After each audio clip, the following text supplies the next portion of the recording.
సోదరులారా, గత 6 నెలల నుంచి మేఘల వినోద్ కుమార్ కనిపించడం లేదు అని పోలీస్ స్టేషన్లో రిపోర్ట్ ఇస్తే పోలీసులు చాలా నిర్లక్ష్యంగా వ్యవహరించి తండ్రి అక్కడికి వెళితే నీకేమైనా పిచ్చి పట్టిందా, పొద్దునుకులు తిరుగుతున్నావు అని చెప్పేసి ఎస్ఐ గారు మాట్లాడడం చాలా విడ్డూరంగా ఉంది.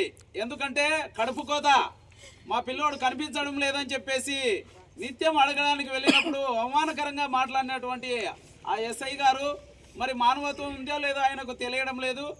మరి ఒక తండ్రి ఆవేదన, ఒక తల్లి ఆవేదన ఎలా ఉంటుందో మరి అందరికీ తెలిసినటువంటి విషయమే. సోదరులారా, ఇంతవరకు మరి వినోద్ కుమార్ చనిపోయినాడు. ఆ చంపినటువంటి వ్యక్తులు మరి రిమాండ్ కూడా పంపించినారు.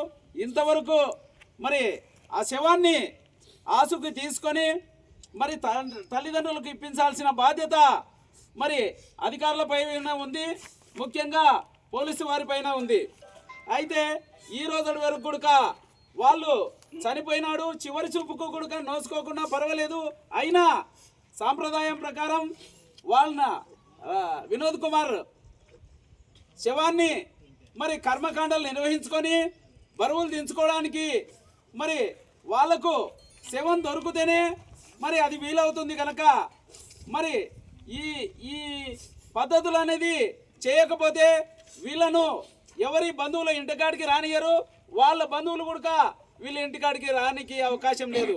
కనుక వీలైనంత త్వరగా పోలీసులు, మిగతా అధికారులు, ప్రభుత్వ అధికారులు అందరూ కూడా కలిసి మరి వినోద్ కుమార్ శవాన్ని తీసుకొచ్చి వాళ్ళకి అప్పచెప్పాలని చెప్పేసి ఈ సందర్భంగా కోరుతున్నాం. లేని పక్షంలో మేము మరింత ముందుకెళ్ళడానికి మేము ముందడుగు వేస్తామని చెప్పేసి పోరాటాలు చేసి ఈ విషయాన్ని ప్రజలందరికీ తెలియజేసే విధంగా చేస్తామని చెప్పేసి ఈ సందర్భంగా మేము తెలియజేస్తూ ఈ ధర్నాను గడియంల మండల కేంద్రం మండల తహసీల్దార్ ఆఫీసు ముందు చేస్తున్నాము. భవిష్యత్తులో మరి ఏ ఆఫీసు ముందైనా ఇలాంటి ధర్నాన్ని చేయడానికి అవకాశం ఉంది. అందుకనే అధికారులు స్పందించి వెంటనే వినోద్ కుమార్ శవాన్ని ఇప్పించవలసిందిగా కోరుచున్నాను. నా పేరు కడియం సాంబశివుడు, మాలమహానాడు రాష్ట్ర అధ్యక్షుడిని.